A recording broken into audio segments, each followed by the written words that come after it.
right, I caught it. Now it's mine and I can force it to do whatever I want. Alright, so hear me out. Genuinely didn't want to make a part 2. Was going to make the VR chat experience 3, and I'm still going to do that. But, while we're waiting on that, I figured I'd, follow up the other video. Holy shit, that's a lot of views. During my research for that video, I was actually reached out to and told that a certain individual has lots of information on this whole situation. And, I reached out to them and they gave me all the information that they gave. So, allow me to read the full Peacewolf situation from start to finish. To begin, Peacewolf mistakes a few inconsistencies in her story and even tells a few outright lies. Her Twitter account contradicting a lot of what she has said, but confirming more of what her husband has stated. There's also audio that pushes Fox's narrative. That's probably, the leaked board meeting. That he was basically betrayed by all parties involved, which was a clout move given the reputations of all 3 of the other involved parties. Peacewolf claims she started dating Fox at 17, but Fox claims they didn't physically meet until she was 18. Fox was 21. Both parties admitting that Peacewolf was excited by the meeting and the marriage. Peacewolf also claims that Fox was manipulative of her, but there's the point where Peacewolf actually got Fox into the furry thing and made him. His art posted, being dated 2022, well after they met, and Peacewolf having furry art of Fox long before he even had an account. In Peacewolf's story, she also mentions that Fox forced his fantasies on her. However, at no point did she ever cater to them, Fox even stating she promised him 2 kids. He, of course, wanted more, being 6. To cater to this, they took in a 17-year-old girl to facilitate the need for one of the 2 children, and got off birth control, but then stopped having normal sex with Fox to avoid getting pregnant. And that's where, the pegging began. During the convention, it was noted that Peacewolf found out Fox was texting another woman who was married and had children, but there was no indication that either of them had sex. This leads to even more unhinged events. So, when Peacewolf claims in her original thing that they did have sex, there's no information or evidence to back this claim up. So it's just kind of hearsay. I just hit a bag of chips, that's what you probably heard. Peacewolf had also been associating with 2 individuals, Jason and Kate, who had their own history, Kate being groomed by Jason at the age of 15 when he was 21. Which became sexual when she was 16, which is the legal age of consent in Canada. Jason and Kate also have a history with zoophilia and borderline pedo behavior. Jason, of course, with the grooming. And they apparently made a comic about bestiality, and apparently the dog looks like his dog. Now then, Cabs was supporting Peacewolf during her hardship with Fox, getting close to her and even exchanging gifts with her, like art. Basically conditioning her. There's even a post from September where Peacewolf is happy and shows off art of her and Fox by Kate. Kate being a major subject in a majority of her posts, which is a sign of obsession. In November, Peacewolf posts art by Kate stating her husband cheated on her 3 months after when she supposedly caught him, and 2 months after it already looked like they made up, which, is more sus than any character from is. This appears to be a preemptive form of damage control, and probably when the 3 of them had the affair. It was so people would see Peacewolf as the victim of abuse versus Fox. Now in the story, she mentioned seeing Kate and Jason prior to the affair, where she probably cheated on him given the already known sexual encounter. She was also alone with them for 2 days. It's also important to note Peacewolf had both of them helping with Fox and her marriage counseling. All of this put them in a strong position to manipulate her and sabotage any chance Fox had of mending things with his wife. Recently, Peacewolf also posts a picture Kate made preemptively before visiting her at her house for the threesome, where she is depicted having sex with the 2 of them, and Jason even calling her good girl, which I showed up on screen in the first video, and it's still pretty gross. This of course means that the 3 of them planned to have this threesome in advance. What this means though is that Fox wasn't home at the time of the threesome, and also never agreed to let the threesome happen. They did this in a way to completely break her connection with Fox. This also means, that funny image of him outside the door with the cookies and brownies and them in the bed. That means that didn't happen, guys. I'm sorry. It's not a canon event. It didn't occur. It wasn't meant to be. Fox then stated that he saw a message left by the trio indicating that they had sex 10 times which I also brought up in my original video. And he went to find them before they all drove back to Canada, where he confronted them. Fox, of course, being distraught, but none of this happening in their house. In Peacewolf's story, these events are loaded with, well, a lot of bullshit, as I'm going to go over.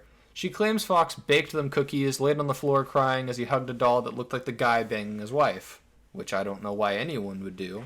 I feel like you would want to do the opposite. He basically hung outside the room as it happened, also stating Jason manned up to stop her evil husband from committing domestic abuse, which, you know, it's kind of hard to do if you weren't there.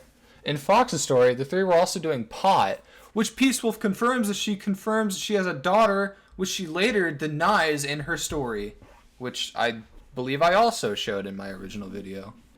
Peace then ran off with Jason and Kate, stopping all communications with her husband, and she deactivated his bank account. All expressed in the audio of the meeting, Fox, with no money, was forced to utilize organization debit card to buy basic toiletries and food, because she left him with no way to pay for anything, which he immediately redeposited on the card. They claimed it was him embezzling funds, but I mean, I don't really believe that in any sense. There was one point where Fox admits to removing Jason and Kate from a Discord group. However, it was due to his concern that they were predators after literally doing what they did with his wife. Peacewolf never denies any of this. And honestly, I would probably remove them from the group too. I mean, they really are just like kind of cringe. However, there is evidence that Peacewolf conspired with the board to have Fox quietly removed, utilizing her and her co-conspirators' influence to manipulate the board into quietly cutting him out, regardless of Fox's warning of what it would do to the community. And according to this source, Free For All, which is the event this is kind of all centered around, is apparently not going to do very well this year. It's going to do kind of ass, and you know what? I'm here for it. I'll watch it happen. It'll probably be funny. Over the next few months, Fox basically goes into a depression spiral. Kind of obvious that would happen. I mean, I feel like everyone would lose their mind. While Peacewolf, who got off basically scot-free, never brings up any of the events. Her posts and art showing her slowly developing a even more bizarre relationship with her new handlers. Posting art showing her like Jason's dog, and others where she's calling them mom and dad. That's really gross. Kate making art for her as gifts, and even getting Peacewolf to start drawing NSFW. This was all done to alienate her from her original follower base, who stuck with her through all of it, as they speculated that Fox had been abusing her. Although, slowly after time, it kind of seems like this is just not the case anymore, and more people are leaving her. Then, after the divorce was finalized, she released the infamous story, along with a whole slew of other raunchy shit to include the picture Kate gifted her before their orgy. The reason she claims in her story that Fox lost the case wasn't actually what happened. Peacewolf remained silent as a part of her strategy for her defense in the case. She also got a gag order against Fox, kinky, so he could no longer talk about what happened. They used this order to leverage a better settlement against Fox, most of the assets being split 50-50. Given Oklahoma is a no-fault state, Peacewolf getting the car because it was in her name, whereas Fox getting any of his personal effects that were his, which is obviously the Nintendo Switch, which was totally very important to, include in the original story. To see truly how sociopathic Peacewolf is, you have to look at all her remaining follow-up stories, which, let's look at those. She claimed that she never cared about the 17-year-old living with her, that she barely knew the girl and she wasn't important, which, kind of fucked up to say about your daughter.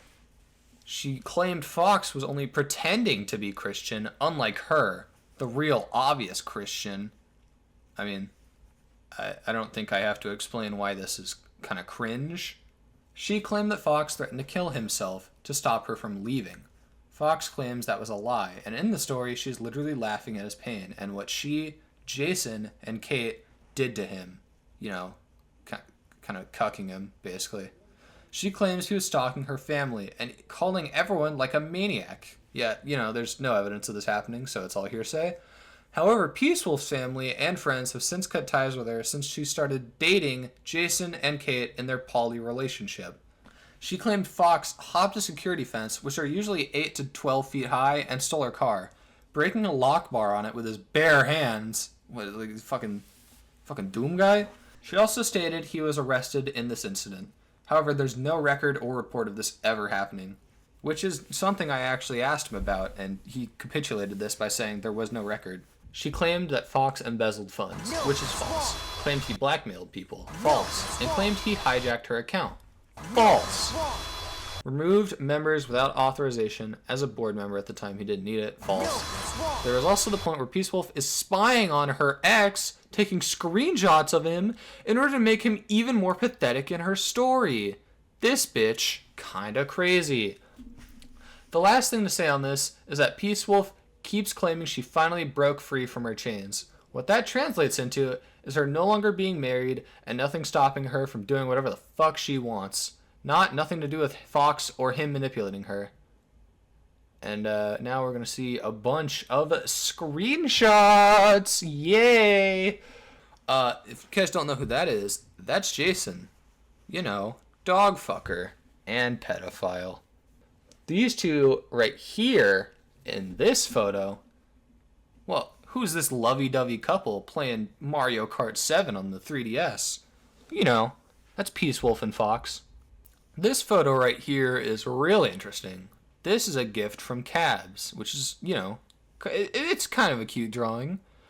But what's really interesting about it is that it's Peacewolf and her husband Fox. And what she says in the post is that, "Thank you, Cabs. You make my husband look so awesome. I love you, Foxglove, and I love Free For All." I'm not, you know what? I fucked up the name, but I don't care. I'm a boss ass bitch. What's really interesting about this is if you look at the date, it's the 6th of September in 2022. Now, the alleged cheating happened in July of 2022. You know, a month after it happened. She posted another photo. "When you're cheated on by your best friend and your worst nightmare comes to life, and you don't know who you can trust anymore. You're left broken, confused, terrified. In my case, I found solace in two very kind, very understanding individuals." And, you know, the photo is her crying, being, I don't know, touched by some zoophiles. If you look at the date on this tweet, oh, what's that? November 29th? Isn't that weird? Isn't that so weird that she would post, "Oh, I love my husband. Thank you. You make him look so handsome." And then a month later, "Oh, he cheated on me. Oh no. Oh no, I've been cheated on. Oh." This is an interesting one. I never thought I would have romantic feelings for another woman, but life has a funny way of happening sometimes. Growing up and even into adulthood, most other girls in my life were pretty mean. I tended to feel more at home with the guys. This is a little bit of, you know, kind of a cringe post that Cabs posted. "My wife got stolen recently. I was pretty bummed out about it, but I think whoever stole her was probably more happy to get her than I am sad to lose her.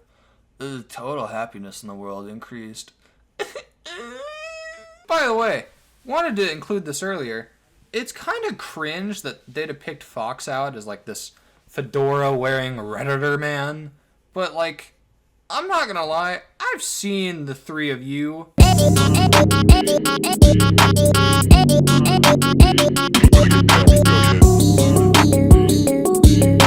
You're all kind of fucking ugly, to be honest. This is, of course, you know, just shitting on him. Which, I mean, cool. You ruined a marriage and got a girl to cheat on her husband. Oh, this is my favorite thing I was sent so far. So here's Jason posting some Andrew Tate level shit. "You have alpha and beta males. Most alphas are good. That's how they climb a dominance hierarchy and attract.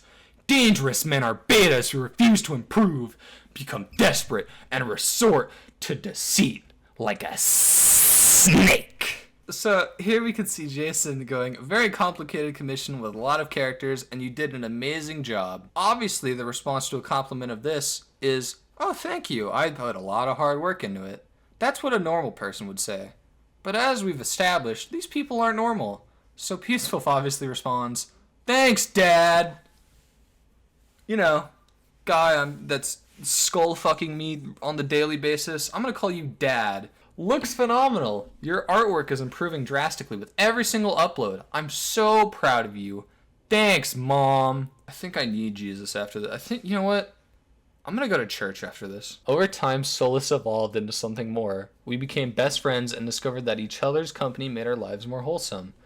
I am proud to call and my partners. I was caged for years. They set me free. Now I choose to be by their sides. God, I can't imagine being furry. I would actually just drink a gallon of glue if I was a furry. If I was a furry, I would march out to the street, drench myself in gasoline, and light myself on fire.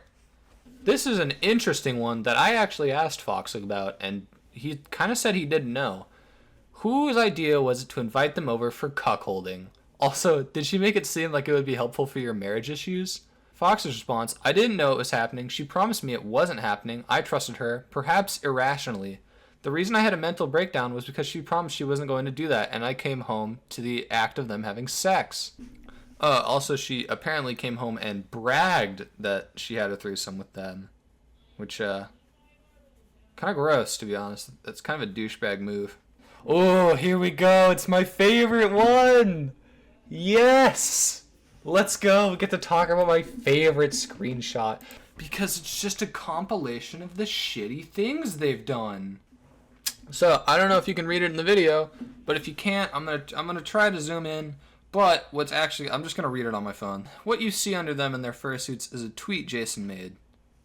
In quotations, OMG, that means you consent to bestiality? Fuck off, mate. If the animal consents, that I don't care. You are the basic that you see a question and plus rely and assume approval. That was my shitty Australian accent that for some reason turned British. There wouldn't be a problem if he actually used women who were adults 18 plus with said body type, but he used children, actual children, for porn. Petite women who are of age are fine, but children who are clearly preteen is not okay. Now, obviously, a response to this tweet has to be really good to get you out of this fucking dickhole that you dug yourself into. So what does Jason, in his infinite wisdom, respond with? It actually is okay because it's legal. Child models exist for a reason. It's a reference. If you want to change the law, that is a different problem that I wish you luck with. Calling him a pedo is a straight up lie. The police is a better authority than you. I don't know where in your infinite wisdom you see no problem with that. But, hey man, maybe it's just a 200 brain IQ take and I'm just too stupid to realize it. Someone has posted hard evidence that Cabs voice acted for porno animations Jason made while she was 15 to 16. Which also going into detail showing that they were dating while Cab was 15 to 16. Jason also got a bit of a bestiality streak. Him and his girlfriend collaborated on a dog fucking comic, and he's talked about the idea before on his ask.fm. Like FM radio, I don't know what the fuck that means. His opinion on the IRL Act is very similar to YMS's. I don't know who that is. She was also encouraged to draw cub porn at the time, which is minor porn! It's porn of children! Jason, hey, remember how you claimed for years that you didn't groom Cabs when she was still a child and that you're not a pedophile, but then retweeted cub porn on Maine? Remember when you and Cabs got caught dropping hard R's in Discord chats despite your pale-ass skin tone? Racism, too? Do these people not have any limits? Remember when you and Cabs made a comic together about some dude fucking his pet dog? A pet who just happened to be the same breed as the dog you had just adopted at the time? My last question, and this is one I've been wondering because I've seen this all over. Apparently Jason has been banned from notable furry porn site E621, which, I'm not gonna lie to you, I didn't even know was possible to get banned on that site. Like, they straight up allow feral and cub porn. So I literally don't know how you could get banned. I I thought that was impossible, but you know what? Where there's a will, there's a way. By the way, this convention just seems kind of gay, to be honest. I don't know what it is. All I know is it's like conservatives and Republican bullshit. Oh, this is just a little small thing. But if we look at the free for all banner, it's just kind of gross, to be honest, that like this is what's happening. They like, I don't understand, man. This is really cringe. Get these people out of here. So, I found a photo of their dog, finally. I've been looking for days, but I finally found it on their Twitter. Now, I cannot confirm if the dog in that bestiality comic they made is their dog. What I can say is that I looked at Cab's Corner's E621 account, and when you type in Shiba, in one of like the first 3 results is a male Shiba showing his ass to the camera, and if you look at the tags, it says feral. Is it not weird to anyone else that you own a Shiba and you draw feral porn of a Shiba? So you have an elderly dog that's a Shiba, and you then also posted feral porn of a Shiba over 5 years ago. I'm sorry, that's a little sus about, the zoophilia claim. Alright. One last thing I did. I asked this source for, evidence or proof. And there were the screenshots that they did send me, which, I will include in the video. But, some other things were just kind of hearsay. And I know a lot of people are going to say, well, you didn't include evidence in your video. I included as much evidence as she did in her original call-out. So, if you're just gonna believe her, you're gonna have to believe him too. How do I end the second video? I don't fucking know. Bro, you know what I'm saying? If I admit this joke, I'm low-key. If I admit this joke, I'm gay as hell. I'm gay as hell if I admit this joke.